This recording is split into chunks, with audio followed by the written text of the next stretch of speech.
ওমর একদিন বলতেছে, হুজুর আমার স্ত্রী শুধু আমার প্রাইভেট, আমার ব্যক্তিগত সম্পদ। আমাদের বর্তমান আধুনিক সমাজে আমার এলাকার মানুষ বাজান একটু ভালো করে মন খুলে কথা বলতে চাই, অসন্তুষ্ট হচ্ছেন না তো কেউ?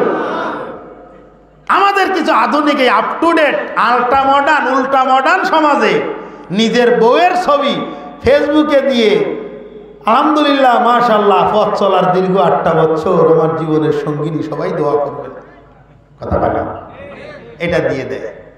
এরা ওই শ্রেণীর দাতাল, যারা নিজের বউকে পাবলিক প্রপার্টি মনে করে, তারাই শুধুমাত্র নিজের বউর ছবি ফেসবুকে দিতে পারে, কথা বলটি। স্ত্রী আমার তো আমার, এখানে আর কারো কোনো কিছু নেই। আমার যেমন তার শরীরে কেউ স্পর্শ করুক এটা আমি বরদাস্ত করতে পারি না, তার দিকে কেউ তাকাবে সেটাও আমি বরদাস্ত করতে পারি না। এটা হলো আদর্শবান স্বামী, কথা বলে। হ্যাঁ, আমরা দুইজন এখন আসছি রমনা পার্কে ঘুরতে। আপনি রমনা পার্কে ঘুরতে গেছেন, একটা সুন্নাত পালন করতে গেছেন। স্ত্রীকে নিয়ে ঘুরতে যাওয়া সুন্নাত, আল্লাহ নবী গেছেন, এরকম জায়েজ আছে, সুন্নাত, এটা একটা ইবাদত। তো রমনা পার্কে ঘুরতে যে তোমার নিজের ছবি তুমি দাও, তোর স্ত্রীর ছবি ওই সঙ্গে দেওয়ার কি দরকার? পিছনে যা দিছি আজ জীবনে কোনোদিন দেব? কথা বলেন দেব? আজকেই গিয়ে প্রোফাইলের থেকে সমস্ত ছবিগুলো ডিলিট করে ফেলবেন ইনশাআল্লাহ। খবরদার খবরদার। খুব বেশি খারাপ লাগলো না? আমার বউর ছবি আমার প্রোফাইলে আছে, আপনি দেখেন কেন ওটা?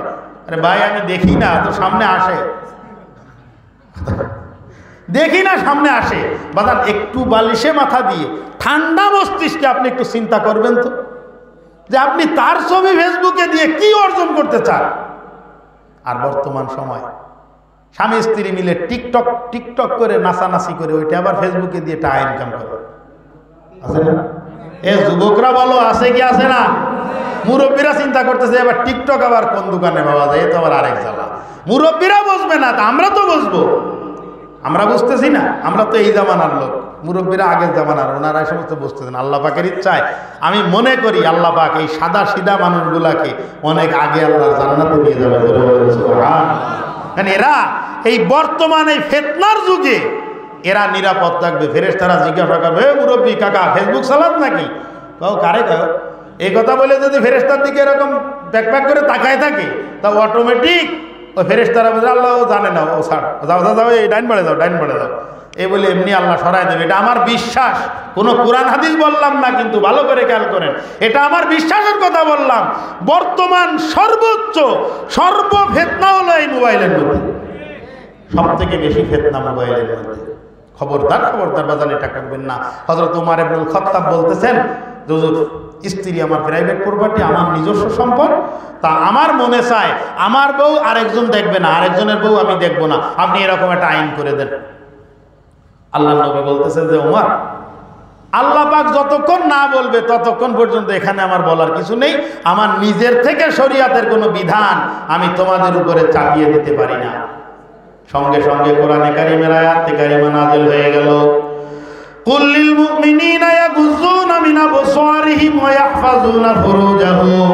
ও দুনিয়ার আমার বান্দা বান্দিরা, ও গো আমার হাবিব, কুল আপনি বলে দেন আপনার উম্মতদেরকে, লিল মুমিনিনা মুমিনদেরকে বলে দেন, ইয়াগুযুনা মিন আবসারিহিম, তারা যেন তাদের দৃষ্টিকে অবনত রাখে, ওয়া ইয়াহফাজুনা ফুরুজাহুম, এবং তারা যেন তাদের লজ্জাকে হেফাজত করে। জোরে বলেন সুবহানাল্লাহ।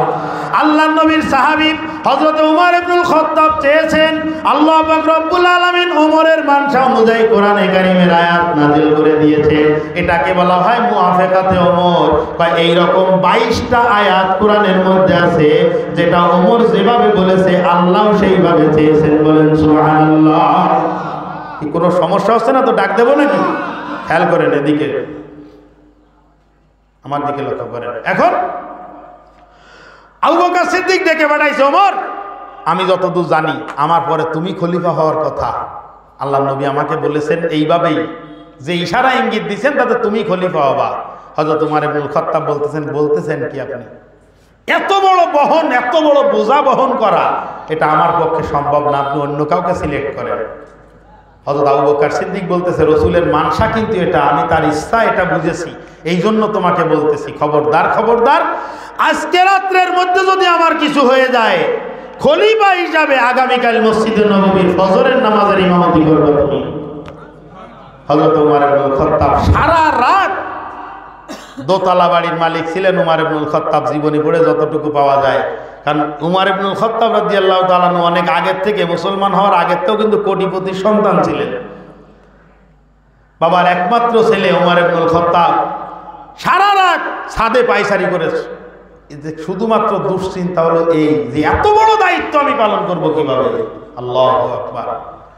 ও মুসলমান, ফজরের আগ দিয়ে তাহাজ্জুদের সময় খবর আসতেছে যে আবু বকর ইমার্জেন্সি তোমাকে ডাকতেছে। আবু বকরের মনে হয় কোনো সমস্যা হয়ে গেছে, তাড়াতাড়ি আসো। উমর ইবনুল খাত্তাব জামাটা কাঁধের উপরে নিয়ে গায়ে দেওয়ার সময় নাই, দৌড়াইতেছে। আবু বকরের বাড়িতে ঢোকার পরে গিয়ে দেখে হযরত আবু বকর দুনিয়ায় নাই, আবু বকরের ইন্তেকাল হয়ে গেছে। আবু বকরের ইন্তেকাল হয়ে যাওয়ার পর হযরত উমর ইবনুল খাত্তাব রাদিয়াল্লাহু তাআলা বাজার, অনেক লম্বা কথা, এখানে আমি অনেক লম্বার দিকে যাচ্ছি না, মূল কথার দিকে যাই, তাড়াতাড়ি আমার দিকে লক্ষ্য করেন। হযরত উমর ইবনুল খাত্তাব ফজরের নামাজের ইমামতি করলেন। ফজরের নামাজের ইমামতি করার পর মুসল্লিদের মধ্যে ঘোষণা দিয়ে দিলেন, ভাই সকল নামাজের পরে সবাই বসে যাবা। নামাজের আগে ঘোষণা দিচ্ছেন যে সবাই নামাজের পরে বসে যাওয়া জরুরি আলোচনা আছে। আবু বকরের লাশ এখনো পর্যন্ত কোনো কিছু করা হয় নাই। উমর ইবনুল খাত্তাব ফজরের নামাজের ইমামতি করলেন। ফজরের নামাজের ইমামতি করার পর মিম্বরের উপরে দাঁড়াইলেন। মিম্বরের উপরে দাঁড়াইয়া উপস্থিত মুসল্লিদেরকে লক্ষ্য করে বলতেছে, আমার মুসলিম ভাইয়েরা, আমি উমর মুসলিম জাহানের দ্বিতীয় খলিফা হিসাবে আমি তোমাদেরকে নির্দেশ করতেছি, আজকের থেকে নিয়ে যতদিন পর্যন্ত আমার হাতে দায়িত্ব থাকবে ততদিন পর্যন্ত কোরআন সুন্নাহর বাহিরে যদি কেউ একটা কাজ করো, এই তরবারি দিয়ে তোমাকে দ্বিখণ্ডিত করে দেওয়া হবে। যখনই ঘোষণা হয়েছে আমি উমর মুসলিম জাহানের দ্বিতীয় খলিফা, এই কথা বলার সঙ্গে সঙ্গে সামনে থেকে গুঞ্জন শুরু হয়ে গেছে, অবস্থা খারাপ, ফুসুর ফুসুর শুরু হয়ে গেছে। ফুসুর ফুসুর শুরু হয়ে গেছে কেন? তো এ ওমর হলো সেই ওমর যেই ওমর সম্পর্কে মুহাম্মদুর রাসূলুল্লাহ, সবাই বলেন সাল্লাল্লাহু আলাইহি ওয়াসাল্লাম, নিজের পবিত্র জবানে ঘোষণা করেছেন, ওমর তুমি এক রাস্তা দিয়ে একবার চললে 40 দিন পর্যন্ত ইবলিস শয়তান ওই রাস্তায় চলে না। চিন্তা করার বিষয়, ওমর যে রাস্তা দিয়ে চলে একবার, 40 দিন শয়তান সেই রাস্তায় যায় না। এত কড়া মিজাজের ওমর, আর সে খলিফা হয়েছে মানে তো বেকায়দা। এর মধ্যে আবার ঘোষণা আসতেছে আগুন বরাবর যে কোরআন সুন্নাহর বাহিরে যদি একটা কাজ করো, এই তরবারি দিয়ে 2 খণ্ড করে দেব। পিন পতন, নীরবতা, কোনো আওয়াজ নাই। কি এ কথার উত্তরে বলবে কে? এবার হযরত ওমর বলতেছেন, তোমাদের মধ্যে একজন দাঁড়াও, আমি উমর যদি আল্লাহ এবং তার রসুলের খেলাফ কোনো কাজ করি তাহলে আমার বিচারটা কে করবে? আমার বিচার কে করবে? একজন দাঁড়াও তোমাদের মধ্যে। কে, কার হিম্মত ওখানে দাঁড়াবে? এক চাষা, বেদুইন, গ্রাম্য ব্যক্তি, লেখাপড়া জানে না, বুড়ি আঙ্গুল পাশ, ওই পিছনের থেকে দাঁড়াইছে, ওমর তুমি যদি কোরআন সুন্নাহর বিপরীত কোনো কাজ করো, আমার এই তরবারি তোমার ফয়সালা করবে। জোরে বলেন সুবহানাল্লাহ। হযরত উমর ইবনুল খাত্তাব বলতেছেন, আলহামদুলিল্লাহ, আমি বিশ্বাস করি যে আল্লাহ পাকের ইচ্ছায় আমি ওমরের দ্বারাই আর অন্যায় হওয়া সম্ভব না। বাজার নেতা হইতে চান আপনি, আপনার মধ্যে সর্বপ্রথম যোগ্যতা থাকতে হবে, আপনার মধ্যে জবাবদিহিতা থাকতে হবে। কথা বলেন ঠিক? আপনি দায়বদ্ধ থাকবেন। ভোটের সময় একবার আসছেন, 5 বছরের মধ্যে আপনার আর কোনো খবর নাই, এটাকে নেতা বলা যায় না, এটাকে সেতা বলা যায়। কথা কয় না? আপনি নেতা, জনগণের গরিব দুঃখী মেহনতি মানুষের পাশে দাঁড়ানোর সুযোগ দিন। পোস্টারের নিচে লিখে দিয়েছে কঠিন আকারে, ওনারে ফোন দিছে যে আমরা একটু এই বিপদের মধ্যে পড়ে থাক, যখন তখন ফোন রাখো। 200 বার দেওয়ার পরেও নেতা ফোন ধরে না। আছে কি আছে না? আপনি কিসের নেতা হয়েছেন? দায়িত্ব না পারলে ছেড়ে দেন, আপনার থেকেও যোগ্য লোক আছে। যদি নেতা এইরকম হয়, জবাবদিহিতা, এই জবাবদিহিতাটা সর্বপ্রথম আসতে হবে যে আল্লাহর কাছে আমার জবাব দিতে হবে, তারপরে গিয়ে এখানে জবাবদিহিতা আসবে। কথা বলেন ঠিক? ও মুসলমান, হযরত উমর ইবনুল খাত্তাব রাদিয়াল্লাহু তাআলা আনহু ডাক দিয়ে বলতেছেন, এবার আমার দ্বিতীয় নির্দেশনা শোনো। আখরিজুল ইয়াহুদা ওয়ান নাসারা মিন জাজিরাতিল আরব, ইহুদি এবং খ্রিস্টানদেরকে সৌদি আরবের ভূখণ্ড থেকে বের করে দাও। আগামীকালে সকালের থেকেই কোনো ইহুদি এবং কোনো খ্রিস্টান সৌদি আরবের সীমানার মধ্যে থাকতে পারবে না, বেরো। এবার এরা চলে আসছে, আমরা তো নবীর জামানায় ছিলাম, আবু বকরের জামানায়ও ছিলাম, তারা কিছু বলেন, আর আপনি ওমর খলিফা হয়ে আপনি আমরা একটু থাকলে সমস্যা কি? উমর ইবনুল খাত্তাব বলতেছেন কোনো কথা হবে না, এক মুহূর্তের মধ্যে 3 ঘন্টা সময় দিলাম, যাও 40 মিনিটের মধ্যে এলাকা ছেড়ে চলে যাও। ইহুদি খ্রিস্টানদেরকে বের করে দিয়েছে। দ্বিতীয় নম্বর, এখন একটা প্রশ্ন জাগতে পারে যে ওমর ইবনুল খাত্তাব এদেরকে বের করে দিলেন কেন?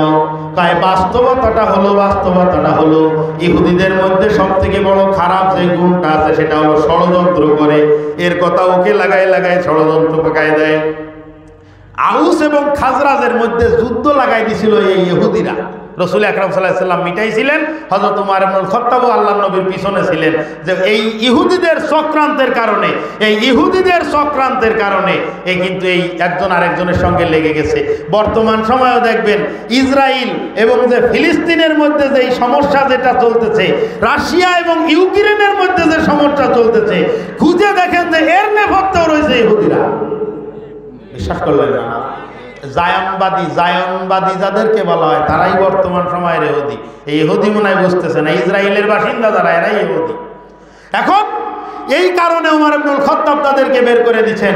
অনেকগুলো নির্দেশনা দিচ্ছেন, বাজান অনেক লম্বা হয়ে যাবে, ওদিকে যাব না, মূল কথায় আসেন। 10 বছর 9 মাস অর্থাৎ 11 বছরের কিছু কম হযরত ওমর ইবনুল খাত্তাব রাদিয়াল্লাহু তাআলা আনহু রাষ্ট্র পরিচালনা করেছেন। হযরত উমরের রাষ্ট্র পরিচালনা যে করেছেন, এই রাষ্ট্রের পরিধি সর্বমোট আয়তন ছিল 23,37,000 বর্গমাইল। কত? মুখস্থ হয় নাই। 23,37,000 বর্গমাইলের একক খলিফা হযরত ওমর ইবনুল খাত্তাব রাদিয়াল্লাহু তাআলা আনহু। পরবর্তীতে হযরত উসমান ইবনে আফফান রাদিয়াল্লাহু তাআলা আনহু যখন রাষ্ট্র ক্ষমতা পেয়েছেন উমরের পরে 11 বছর পর্যন্ত 10 বছর 9 মাস হযরত উসমান গনি রাদিয়াল্লাহু তাআলা আনহু রাষ্ট্র পরিচালনা করেছেন। উনার রাষ্ট্রের পরিধি ছিল 2,41,00,000 বর্গমাইল। 2,41,00,000 বর্গমাইল। কি বুঝতেছেন আপনি যে বাংলাদেশের থেকে কিছুটা বড় ছিল? ওমরের রাষ্ট্র বাংলাদেশের থেকেও দ্বিগুণ ছিল নাকি? বুঝতেছেন না? এই বাংলাদেশটাকে 46 দিয়ে গুণ করলে যতটুকু হবে 23,37,000 বর্গমাইল ঠিক ততটুকু হয়।